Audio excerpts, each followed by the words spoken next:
to Tub Talks with Damon. My very special guest in the tub today is Dr. Ron Milon. Yeah. Activist, speaker, coach, officiant, an amazing person who I admire so much. I'm so glad you're here. Oh, I'm so happy to be here. Welcome to the tub. And I've been watching your show for the longest. Oh my goodness. And you are such an activist in the community, so I gotta give kudos to you as well. Thank you. In what you do. And it's important now, even more so, given the climate that we're in right now, That's that right. you are continuing to be brave, and not be afraid to speak, to share, and to help the community. Thank you. You're welcome. That means a lot. That really means a lot. Absolutely. These talks are important to me. Yeah. They do sort of have a new relevance that they didn't have prior to Right. January 20th. Mm. But so is your work, and we're going to talk about that in a minute. Okay. Before we get to the amazing coaching and speaking you do, I want to ask you, Ron, what do you like most about your body? Oh, I knew this was going to come, and especially now that I'm going to be 60 soon. Yay! So there's two things. I think one is my eyes. You probably can't see because I have glasses on, but I love my eyes. I love my brown eyes, and I always love that. What do you love about your eyes? I think that your eyes can see inside of who you are. Yeah. And I always think that, I think every eye is unique. And it's a unique dynamic of a person. So my eyes are unique to me. Yeah. And if you remember the movie Minority Report, and how they were using eyes and how the eyes to identify people. So I feel that is a big thing for me. But the second thing, real physical thing for me is my nose. And everyone's saying, "Oh, you got a wonderful nose." And I don't know. I mean, since I was a kid, people say I got a great nose. My grandma said I had a great nose. So I figured I got a great nose. I like it. There you go. Never broken my nose, knock on wood. Is it a family nose? Are there other people you see like, oh yeah, we definitely got the same nose? No, it's my nose, and my nose is better than the rest of the family. All right. Okay. No, so there we go. But that's it. Wow. Okay. Definitely. Now you mentioned turning 60. So Yeah. let's just start. So what is that like? You by the time this airs, you're just have turned 60. You know what it is? Think of it as just a number. Uh-huh. I am very fortunate to have my health. Yeah. I am very fortunate to have my mind. Sometimes it works, sometimes it doesn't. But I'm also very blessed to have a family. I have a husband of 27 years. I have two dogs. I don't know if I have Gloria, who is 8 years old, who will be 8 years old, and I have a puppy, Pablo, who is 17 weeks, will probably be, So Wow. So that's my family. So I'm very fortunate to have that. So, I don't look at it as being, I'm getting old. I look at it as I'm appreciating my surroundings more. Deeper gratitude. Deeper gratitude to be where I am, because I have a lot of people, a lot of friends and family who are not here now, for whatever reasons. And so I'm very thankful that I am here. Yeah. And I'm very thankful that I can do things to make a difference. I think that's key right there. Yeah. I understand what I call the shoulds around aging in the greater society, and specifically in gay culture. Yes. And I'm differentiating gay from queer because I think those are two very different things. Absolutely. Talk about absolutely. I think aging is celebrated more and Right. respected more in queer communities. Absolutely. I think in the gay community, it is still a stigma. I totally agree with Right? that. But I also think I'm turning 54. Okay. And how many of my friends didn't make it because of AIDS? Exactly. And now we're at that age where it's other stuff. So it's like, totally agree. I am so lucky to be here right Absolutely. I got to tell you a story. I have a friend, a good friend that passed away when he turned 30. He would have been 60. And I think about him and think about all the life that he had up until 30, and think about all the life that he's missed. now. Yeah. And, you think about it, it's just like it's frozen in time. And so you have to appreciate where you are, and appreciate the friends that you have, and appreciate, just your life, because once it's gone, it's gone. Yeah. Yeah. Yeah. I mean, unless it's something else, but I'm not too invested in that. I believe there might be something else, but I don't. Oh, yeah, I'm yeah, not yeah. gambling on that. Absolutely, you know, But you as far never as we know, this body is this body. Yeah, I believe I'm very spiritual. Yeah. I believe in that. But you know, I mean, in terms of what we know now, this is it. This is it. And you know, This is the ride. Yeah, exactly. So I'm hoping that there's something after the ride. Right. You know. So that's Right. but that's the reality. So, but there's a lot of people that are not here. So I value that very much. Is there anything specifically you really like about getting older? Sometimes people say, you know, I feel more confident in myself. I feel less worried about what other people think. I feel freer now than I did when I was 30. Does any of that ever occur to you? Yes, retirement. I mean, you know, for 30, almost 30 years, I worked in higher education. Yeah. And I left higher education about 2 years ago to do other things. To work in the theater industry as a diversity officer, and then to do this.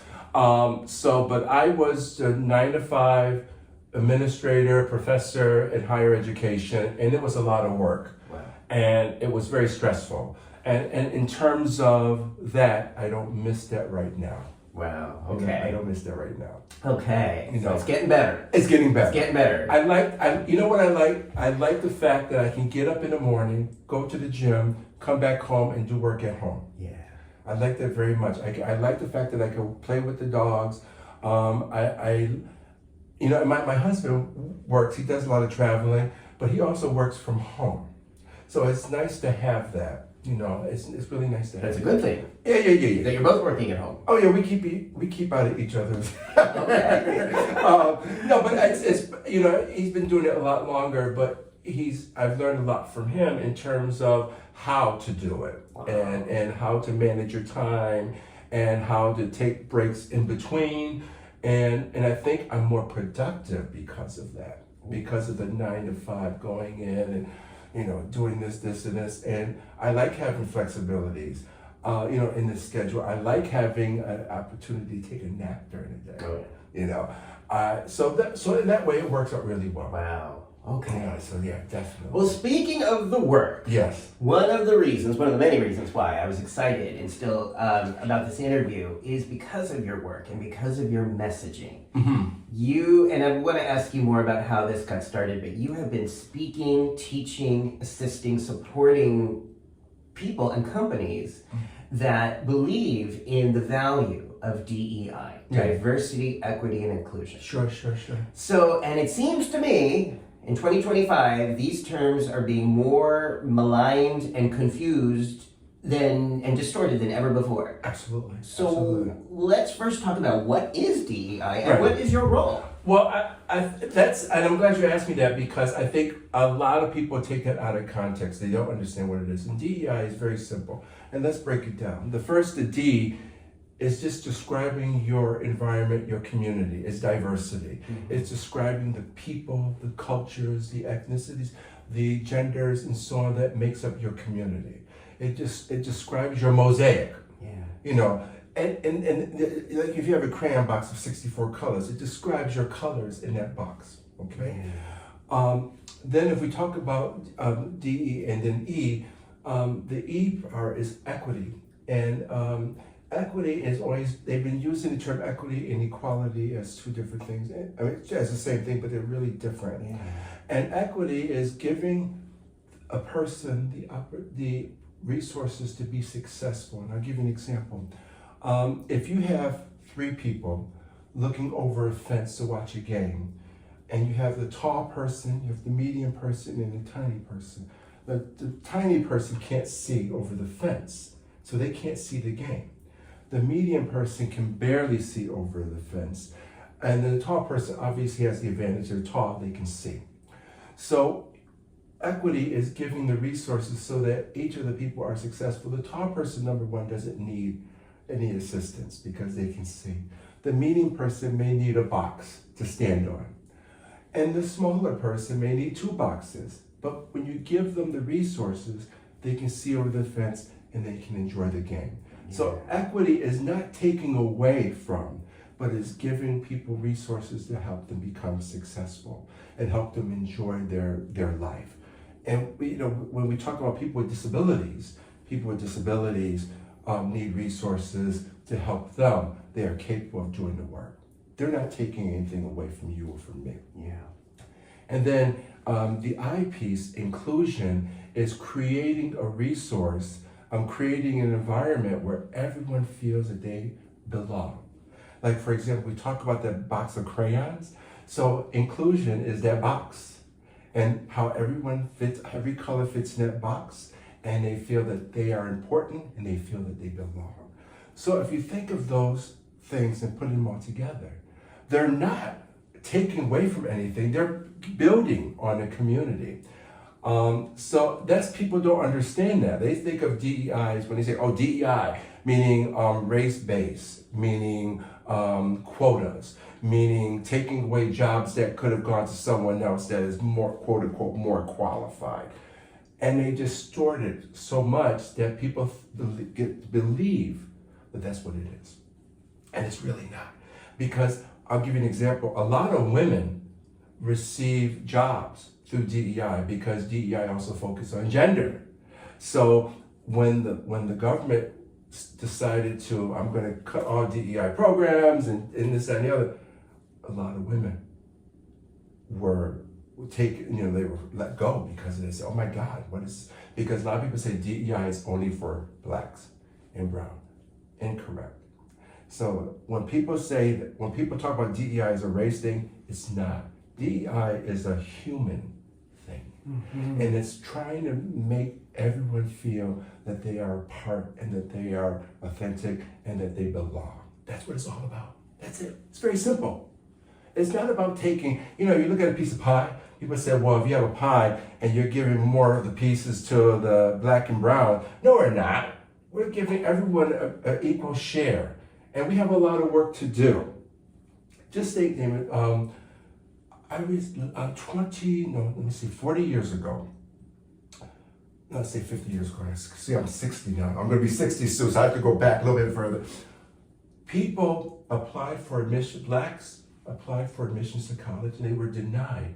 Not because of their educational background. They were denied because they were black.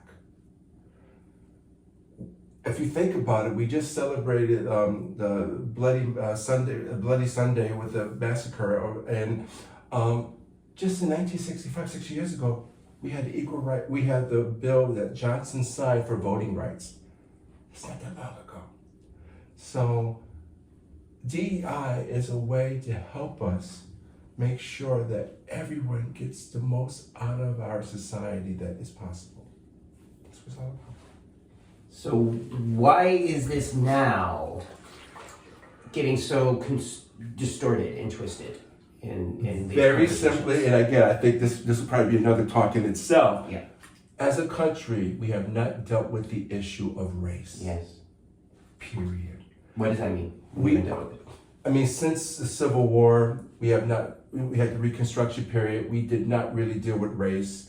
And a lot of the states were allowed to do their own thing, with the Jim Crow laws and the other laws to keep blacks down, to keep women down.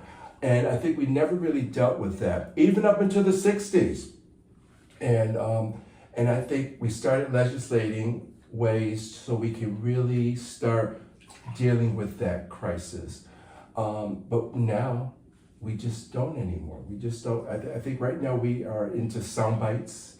We're not into doing research. We're not into reading. We're not into really finding out, understanding history. And as a result, people can just distort things. And I think a lot of it is distorted. And the other thing is, it was scary. I think a lot of people, you don't want to say, you don't want to say the whites or the Republicans. You want to say there's a group of people that want to change history. And that's the same thing that they tried to do in Germany. Mm-hmm. When the Nazis got in power, they wanted to change the history so people can forget about it and focus on a new nationalism movement. And they're trying to do that now, and it's scary. And if you look at in a democracy, the thing, if you want to take control and people understanding education, focus on education, take away opportunities. And look what look what the country's doing, dismantling the Department of Education. Yeah. So I always say when I talk to my students, an educated population is the best thing to have. And what do we have? We have the dismantlement of Department of Education. Recently in New York City, there was a report that came out that children has missed 30% of their school time. It's only 40 weeks a year. So can you imagine 30% of that? That's where it's all at.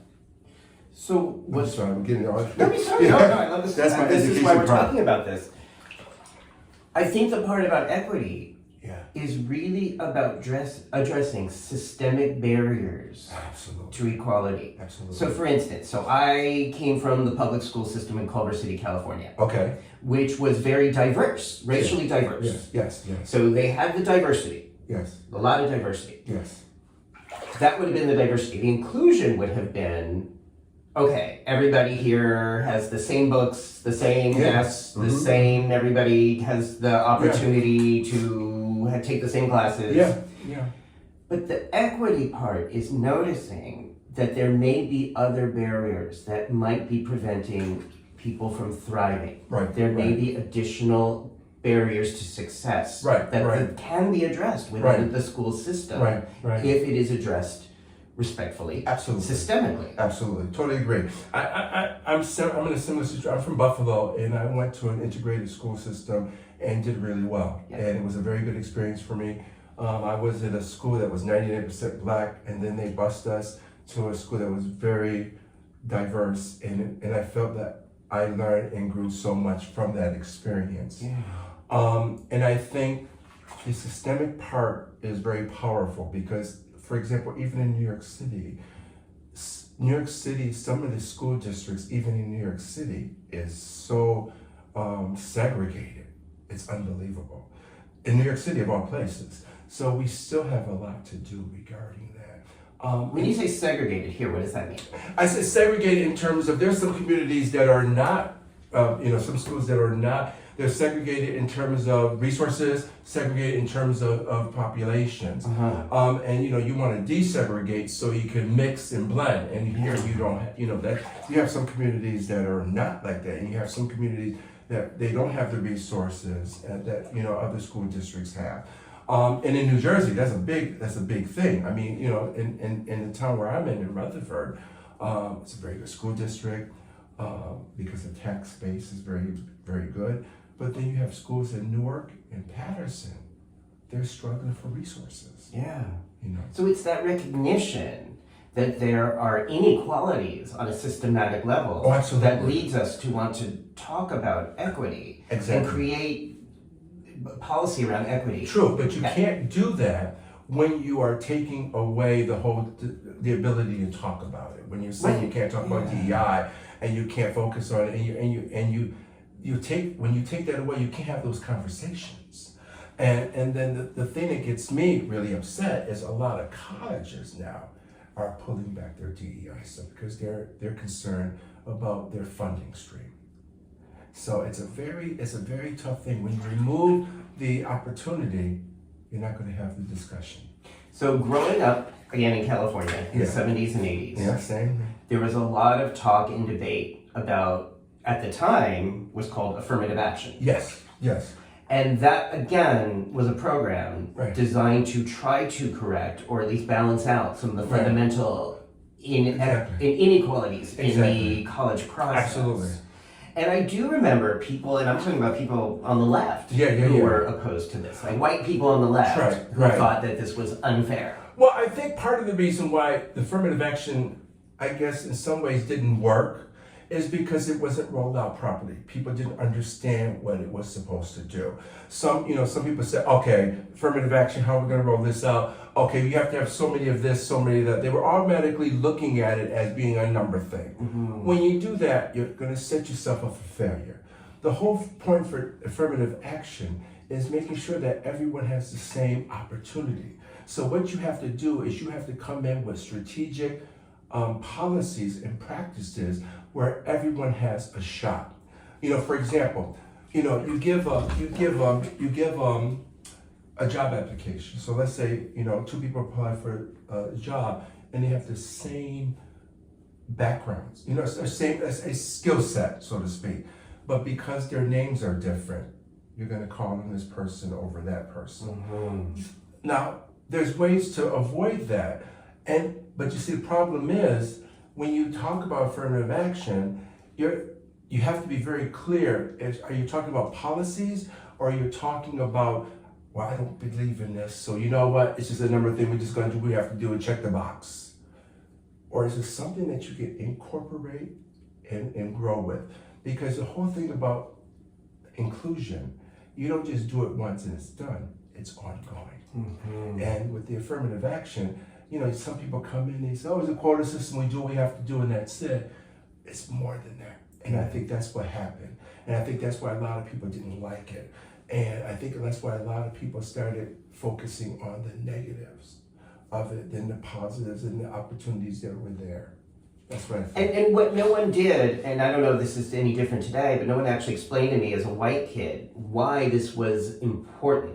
Absolutely. Right? So I didn't understand, because again, there was that aversion to talking about how racism plays out. We learned about racism, but it was always in this historical context of the past. Exactly. We didn't talk about how racism plays out in terms of today, the here and now, and how that affects the central nervous system and our traumatic responses, and how that disrupts the academic process when someone is systemically being targeted, stigmatized, followed by the police, being treated like crap in the grocery store. Things that never happened to me as a white kid. They never, the thing is, when I was coming up, they never talked about privilege. And the whole thing about privilege is a very powerful concept. And I didn't really start hearing about privilege until I went to college. So in high school, no one talked about it. No one in my social studies classes spoke about privilege or race that way. Race was always attributed to slavery and the civil rights movement. That's it. They didn't even talk about LGBTQ or gay rights or anything like that. So it wasn't until I got to college that they talked about privilege and really got to understand what privilege was, who had it, and how it worked. And it's a very powerful dynamic. And now people say, oh, it's, now people don't want to talk about it, especially white people. A lot of white people don't want to talk about it because they feel that it's attacking them. And what I say, it's not attacking, it's understanding. Understanding how, if you're driving a car, for example, and the police pull you over, there's certain things that you do, but there's certain things I have to do. If a car pulls me over, the first thing I do is I put my hands on the steering wheel, and I don't move a muscle, okay? Because if I do, I can get shot. So the whole thing is, what's taught to me in terms of my response to police and what's taught to you is totally different. Absolutely. And that's what we're experiencing now. Immigrants are experiencing now, and that's the whole thing of privilege. But that's a powerful concept. And the one thing I have to say, I go to, I'm a gay man, but I still go to mass. And there's one church in the city, you may have heard of St. Francis Xavier, which is in the village. Very liberal church, and at the end of every single mass, we do a pledge for social justice. And one of the things that we recognize in that pledge is acknowledge the destructiveness of white privilege. And realize that it's there, and realize that, like bias. We all have bias. We're humans. We all have bias. But the thing is, how do we keep it in check? And that requires our emotional intelligence to be open. Instead of taking it as an insult or a threat, take it as a learning opportunity. Right. Thank you. So this is where I think the conversation is lacking. Even among people who believe in social justice, even people who vote left, sometimes misunderstand what we're talking about. Absolutely. To me as a white person, privilege is not a dirty word. It is not, I don't have guilt, I don't have, shoulds about that. Because if I do, then I'll be shut down to hearing and recognizing A, what my role is, and B, if I don't recognize my role in that, I can't do anything different. I don't have the resources or the awareness to try to do something or promote or be part of an energy that's different from that. Correct. But to me, folks, it's not a bad thing. It's not a guilty thing. Right. We're out of the room. Yeah. It's so important, I think, and that we forget, or maybe we never talk about what you're saying, the deeper spiritual significance of wanting everyone to have success and ascend. Right? So this to me is the fundamental value of spirituality and mental health. Absolutely. Is this idea of that if I'm truly embracing my existence in this body, that means I want you and the people around me to also ascend, because when you ascend, I ascend. When I ascend, you ascend. We lift each other up. Absolutely. Even if you're somewhere that I'm not, or if you do something I'm not, or you're accepted to the college and I'm not. Right. Your greater good affects everyone. That's what it's all about. And I want to explain what we're talking about, because it was never really, it's still, I don't think, in political circles talked about in terms of ascendance and conversion. Well, the thing is, my background is also in political science. I taught political science for a very long time. And one of the things I always tell my students is ultimately what you're supposed to do is what's in the greater good of everyone. And that's the whole idea of the founding of the country. It's debatable, but it's supposed to be that way. Not factions taking over and imposing their will. And that's what we have right now. And because of that, you have a large percentage of the people are not happy with what's going on. But now, for the first time, we can't do anything about it. Because all branches seem to be on the same page. And that's never been that way, and that's a scary thing.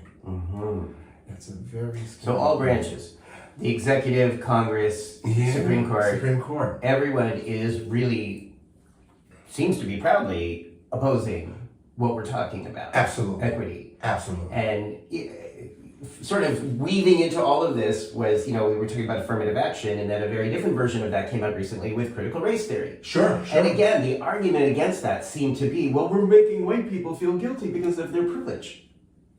Well, but then that excludes having an actual conversation about the systems, not just in the past, but in the current world. But you see, that's perfect. That's exactly right. And the other thing that people don't understand, because they were also saying that we're taking critical race theory and we're teaching it to the kids, and that is wrong.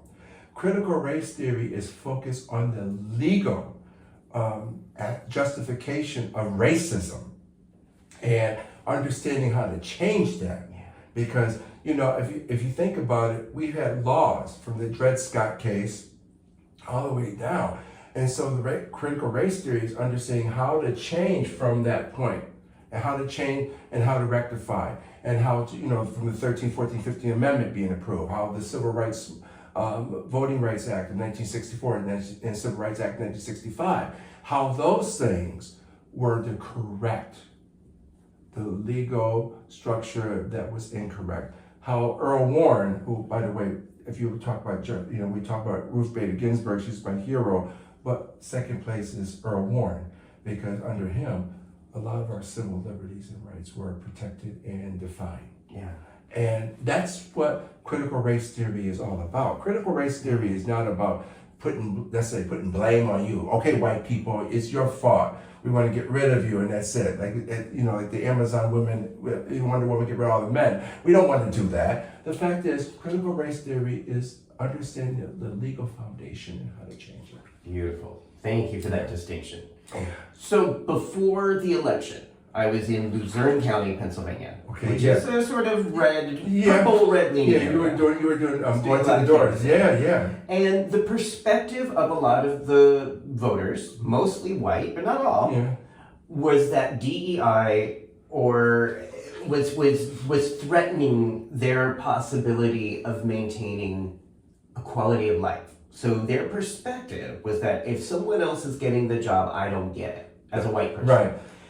And that was really their subjective point of view. And I try to engage with that, but I'm standing on their doorstep and there's only so much I can do before they slam the door. Sure. But is there anything you advise when people are entrenched or from a very experiential level of scarcity, saying, I don't believe in DEI because it means I can't afford eggs for my children? Well, that's very interesting because I always tell people that, you learn from having conversations. And when you're watching stuff on social media, you're not having a conversation. It's coming in one way and it's staying. Yeah. It's not going back. Communication is saying, receiving, saying something back. That's not happening with social media. And what's happening, you're getting news bites and you're getting incomplete stories. And that's the problem in this country. So I'll give you an example. I put out a TikTok video about DEI. Oh no, I'm sorry. No, this is funny. I gotta say, I put out a TikTok video about immigration. And I said, if we feel this way towards sending people back home and not welcoming people, then are we gonna send Superman back home? Superman is an alien, right? Am I right? And I put that out there, and people started thinking, Superman doesn't exist, but you'll be surprised how many conversations I got that I never thought of it that way. And then the other thing I said is that in the 19th century, millions of people came to this country from Europe, Jews, Italians, Poles, etc. And we opened the door for them. Another question. They went through racism. Trust me, they went through a lot, okay? But in general, the door was open. What difference is it now? And and then when people say, well, they're taking away my jobs. Okay, what job? What are the immigrants doing? So the thing is, once you start having conversations, people start to think. But when you're just relying on social media, that's it. They're going to get to. What's the one piece that just came out recently during his message, Trump's message? He said that. I know this is going to show later, but early on in March, Trump made an address to Congress, and he said that the country is spend $8 million on trans mice. Now, and the person put that, look at this, isn't this crazy? And it wasn't. It was transgenic mice. And that's the whole thing. It was about making the mice more human-like so you can test them for diseases. If you just looked at that social media post, that's what you got, and that was it, right? But the fact of the matter, that wasn't it. And that money went toward scientific research that can help us live longer. Right. So the thing is, you have to have the conversations, and you have to be willing to listen. And we're not there. Do you see that, or how do you see that changing, or will that be changing in our lifetime? You and I are getting up there. We're not done yet. I think that the more that people suffer, the more they're going to look and start thinking about it. As long as when something impacts you, you're going to say, damn. And you see this on social media too. You see a lot of people say, I voted for Trump, but I didn't want this. I voted for Trump, but look, he's cutting education. I voted for Trump, I did this. Regret is at the end. You feel regret at the end, when you can't do anything. But I think what happens now is that a lot of people are starting to think, if it impacts me, I gotta start talking about it. Mm-hmm. So I think there will be more conversations about it. And I think when you hurt people's pocketbooks, like what we see now, I think that's going to impact. I hope that this is not how I'm going to be 60. I hope to live to 100 years old, as long as I have everything going on. If I don't have anything going on, I don't want to do that. But I expect to be around for a little while, and I'm hoping that I can see, I'm hopeful. Yeah. Let's say that. But you know what it is, Damon? You got to have the conversation. If you don't have the conversation, it's not good. So speaking of those conversations, that also reminds me of your counseling service, coaching service. Yes. Tensile. Yeah, Tensile Mind. Okay, so let's talk about Tensile Mind, because I think that really fits in beautifully to what we're talking about. Are you comfortable? Oh, yeah. It's got to sit up and make sure I say everyone. Okay. So you are regularly helping to facilitate this communication, conversation, connection that comes from learning and embracing the win-win in Absolutely. DEI for all of us, that we all benefit from Yes. DEI. Yes. Tensile Mind is I started Tensile Mind in October of last year, and because I had experience in leadership training, and workshops and so on, and I did some coaching training. I went to DC for coaching training, and I said, let me be a coach as well. So my coaching focuses on leadership and inclusive leadership, which is beautiful because inclusive leadership focuses on DEI. Yeah. And implicit bias and so on. But one of the big things that's comes up is I'm doing a lot of training for companies and for schools, colleges. For example, inclusive climate, inclusive community, safe zone training, because even safe zone training is basically training to create a safe environment for LGBTQ students.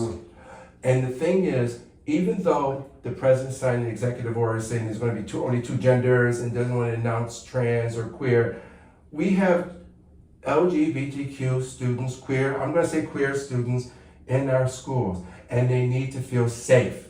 So this training is talking about the terminology.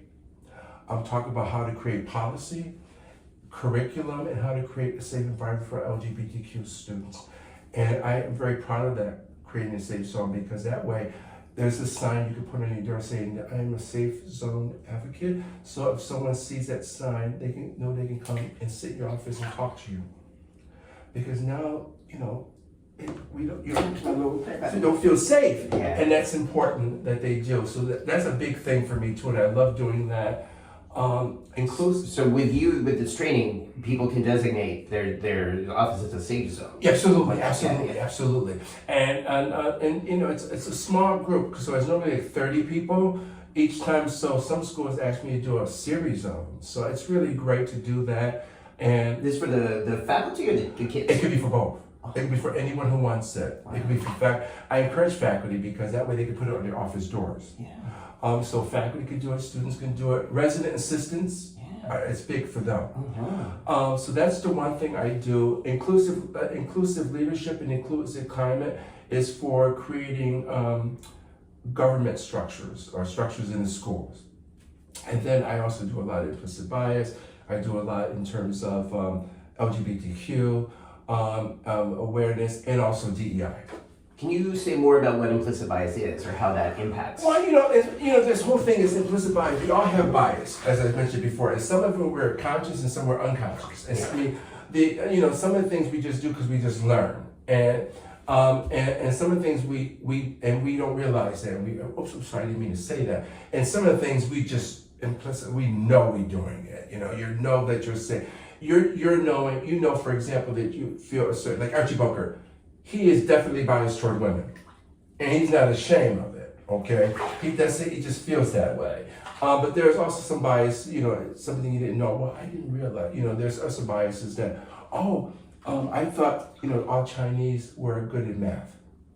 You see, so we have these different biases because conscious and unconscious, because biases help our mind deal with all of the data that's going through. We're processing like 4 million pieces of data a minute. Yeah.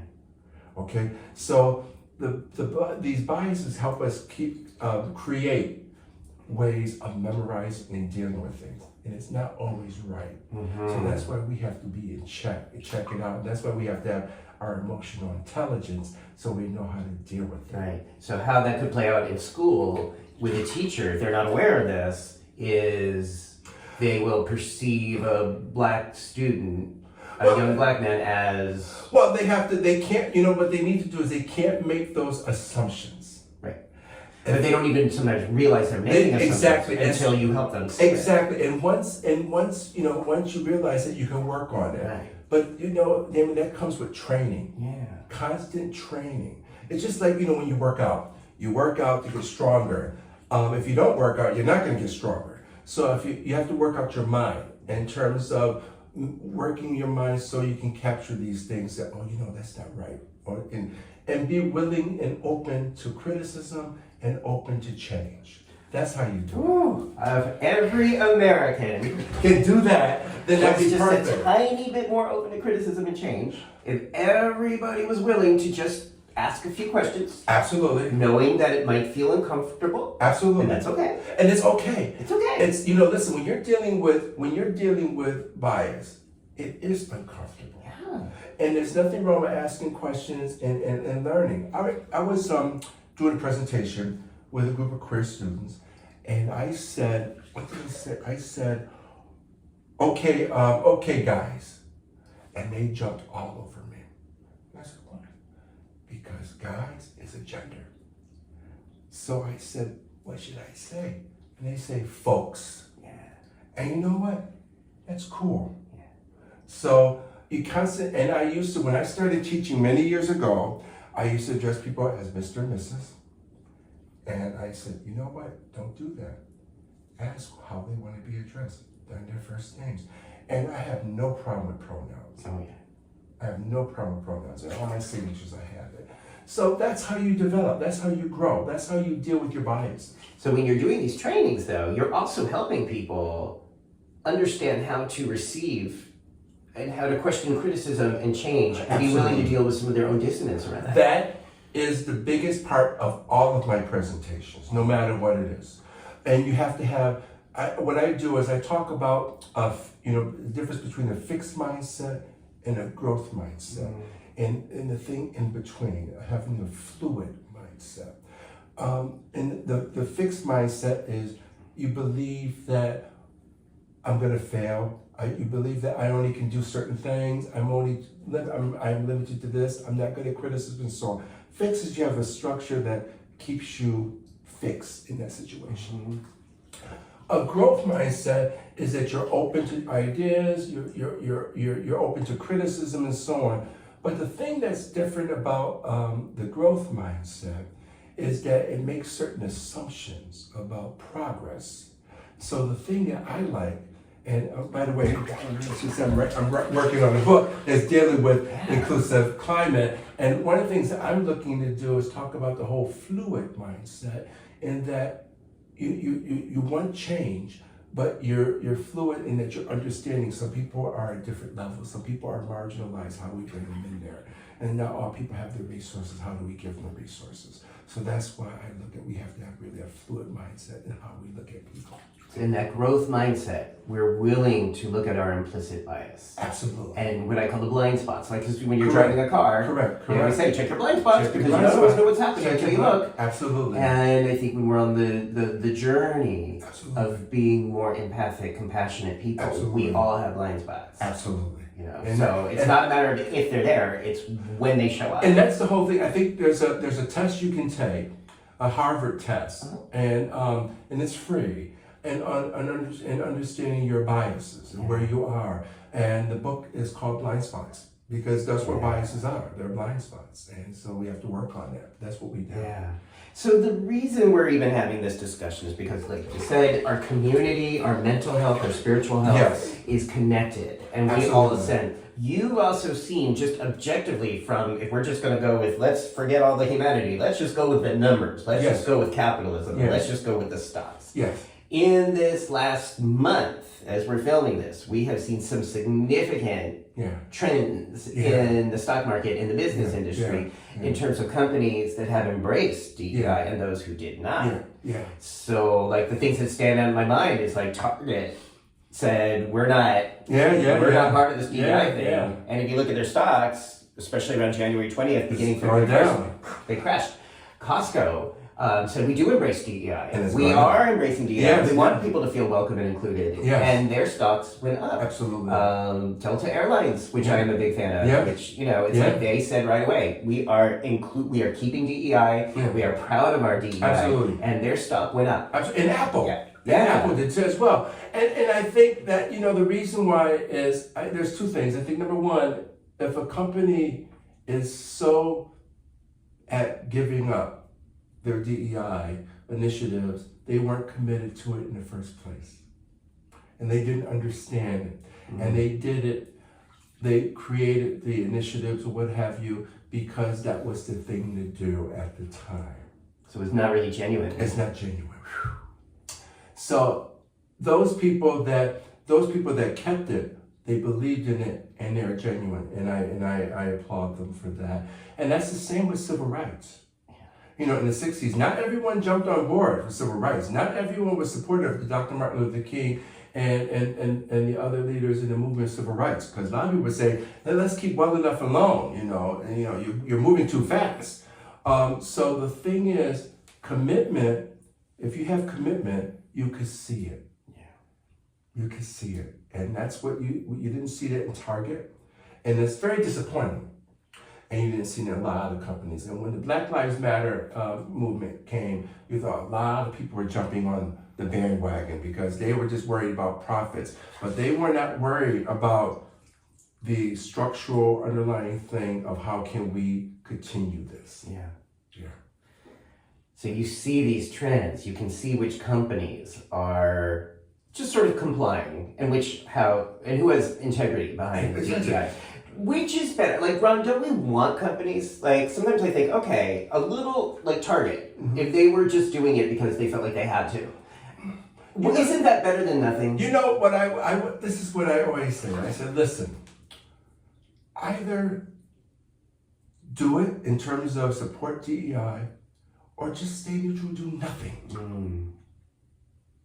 And you know what that means? That means don't give money to anyone, to any organization, Republican, Democrat, whatever.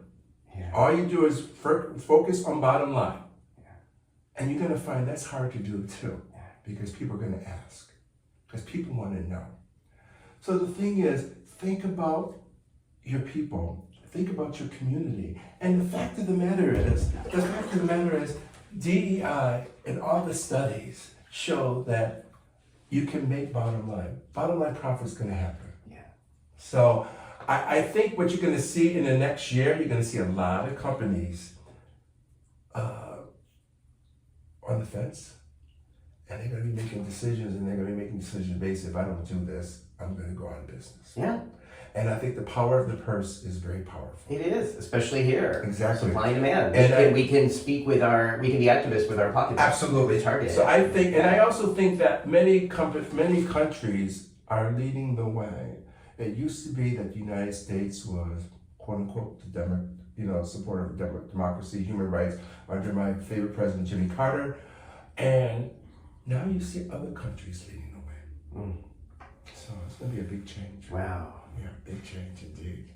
So Tensile Consulting. Yes, is where we can learn more and have you hire you. Yeah, Tensile Mind, tensilemind.com, no problem. Yeah. And please, Tensile Mind, come on there, and if you're interested in consulting, training, and coaching, I'm there. It's awesome. Wow. I'm also on LinkedIn, and I'm also on Instagram.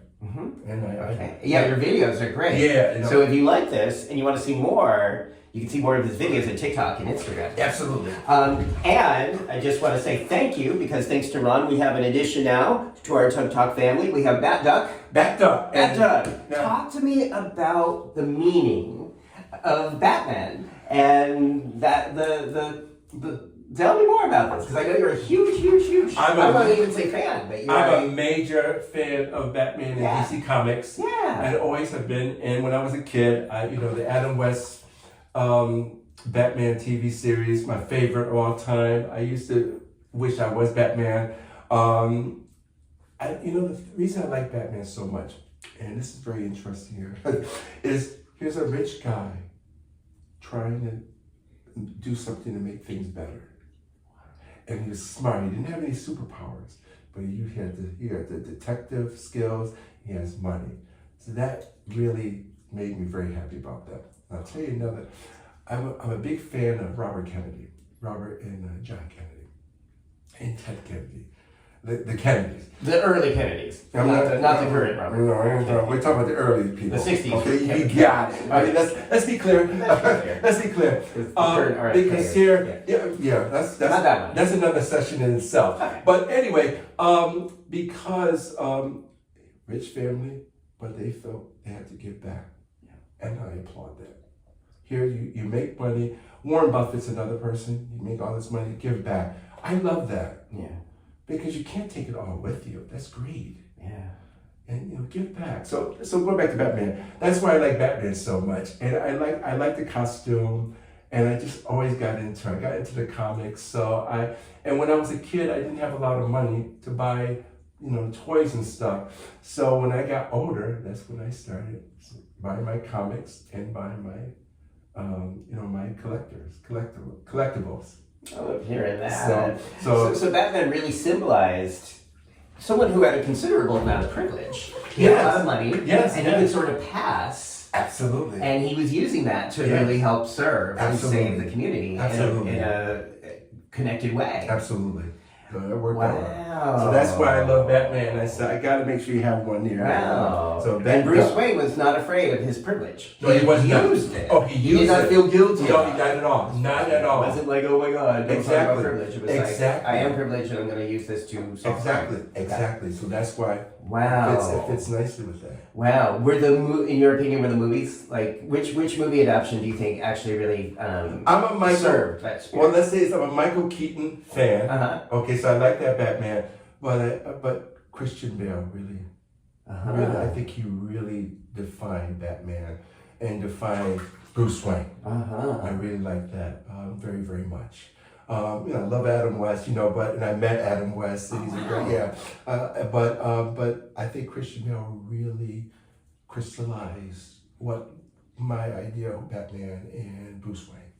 Love it. Yeah, I love it. So when people meet you and work with you, they often will see Batman in the background. All in my it's office. prevalent, and there's really a message behind it. It's a message behind it. It's like, try, a superhero that is trying to make a difference. And he doesn't have all the powers that, Wonder Woman and Superman and the Flash has, but he's doing it with what he has. And he has, he has privilege, he has the money, and he's making a difference. Beautiful. That's why I like him. Wow. And he's got a damn good looking costume. Yeah. Yeah. I did like the George Clooney version with the nipples. I did. I have to say I did like that too. Yeah. But that was good. But I mean, that's why I love it. So I thought you have to have that for me. Oh my gosh. Well, thank you. Well, I think that really ties into what we're saying today. That there is so much we all can do to participate in the greater good. And it's not just about this whole others. It's like, this is about us. It's about us. We can use whatever privilege or advantages we have, whether it's a YouTube channel or to make the phone calls to local politicians or protest. Sure. But for all of us to be doing something, to be contributing to the greater good so that we can get through this time. Maybe even stronger than before. I don't know. I'm an optimist, so I am too, and I feel good. I think this collaboration, what we're doing today, helps, and it shows that we are a strong community, and that we have a community that works on different things and focuses on different things, and I think that's great. I think it's wonderful. Wonderful. Ron, I want to thank you. Thank you for your time. Happy birthday! Thank you. And again, the links to work with Ron and see more of Ron's work on Instagram and TikTok and Tensile Mind are right down below if you're watching this on YouTube. If you like this interview, subscribe. There's about 175 interviews now where we're talking about ways that each of us can, individually and collectively, make our world a happier, healthier place to live and breathe. And to me, this is often like the antidote to the nightly news, is to go back and see what some of the guests that I've talked to are doing and have been doing for years. And for you, it's been a lifelong journey. And you're now making this available through Tensile Mind for people to work with you. So, thank you. Thank you, Ron. All right, everybody. Thank you for watching. Have a great day.